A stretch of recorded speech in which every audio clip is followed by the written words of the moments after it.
Tonight, I'm going to talk to you about surrendering to your depression. Now, when I first heard this, I was like, oh no, I can't surrender to my depression, then I'm going to die, right? You're surrendering to something that you're resisting. You don't want it to happen to you. But you want to resist it because you don't want to be depressed right now, and you want to be happy. You want to be there for your mate. You want to be there for your kids. You want to be there for your friends, and so on.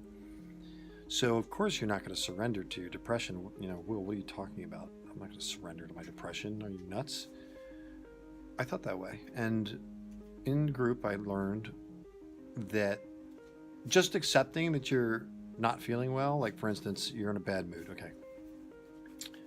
If you're in a horrible depression and you want to kill yourself right now, it's more than a bad mood.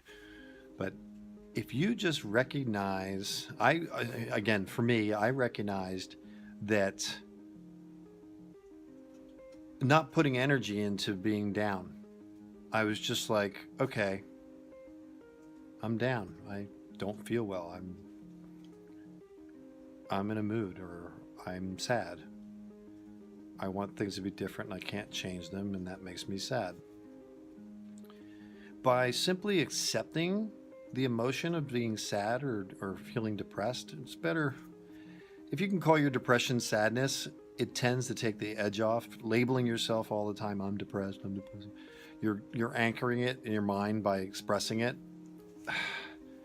And I'll do a whole negative thought process in another video. But this one's about simply surrendering to the fact that you feel depressed. I'm not saying give up your life by surrendering. That's not what I'm saying. Not at all.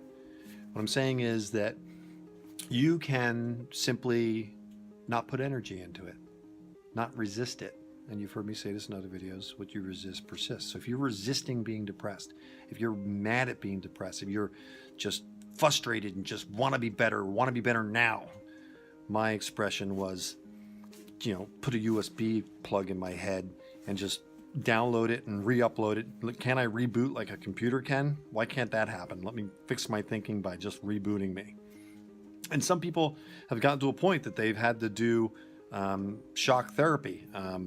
They've actually do that with people that are so depressed and can't get out and can't find the right medication fast enough, and they're really, really, really in a bad way. And so it's worked for some people, but very much a desperation point of view, putting electric shock into your brain. The most important thing, if you are watching videos and you are not seeking help, is again to do what you don't want to do and to seek help. It's important for some people that are dealing with major depression, anxiety disorder, and so on, that medication is a support. It's not a fix. It's a support to your process of getting better. Therapy, group therapy, one-on-one therapy, medication, and again, as you know, it can take up to 6 to 8 weeks to see if the medication's working. So when you do finally find that right medication, which I did, it's just like, oh, I finally made it. You can make it. You will make it with persistence. There's probably like 30 medications out there. You can look at that positively or negatively. But giving in and just simply accepting the mood that you're in. You're angry? I'm feeling anger right now, but I'm just going to go through that emotion. A therapist, I guess he'll remain nameless because I want to always protect confidences here on these videos, suggested to just accept the mood that you're in. And I found for myself that when I did that, I was released of it like in an hour. I was sad, and my mother was like trying to support me in not being sad. I said, no, it's okay, Mom. I am going to just be sad. And like an hour later, I wasn't sad anymore. If I would have resisted that sadness and fought it and got concerned, oh no, I'm getting depressed again, what am I going to do? It would have lasted even longer. So submit and surrender to the mood that you're in, even if you don't like it, and just accept that your mind is doing that right now. You prefer it not to, but it's okay. Try it and see if it works for you. It certainly worked for me, and I thought that was like, wow, what a great tool. And that's the goal of all these videos, is to give you a tool chest, which I believe I have at the moment. And I say at the moment because, you know, who knows what's going to happen.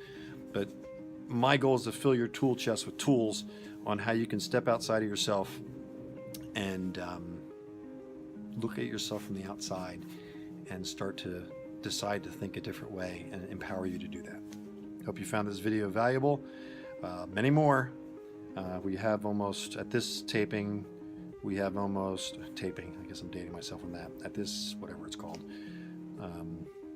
during the shoot, I think I have about 24 videos at this moment, and still have 16 queued. This was a new thought tonight that I wanted to share with you. I hope you found it helpful, and if you're watching this at night, good night. Appreciate it. Isolation kills. Spread the word. We are going to help people that are experiencing depression, or help you if you're experiencing depression right now. These tools work. They work for me. They can work for you. Thanks.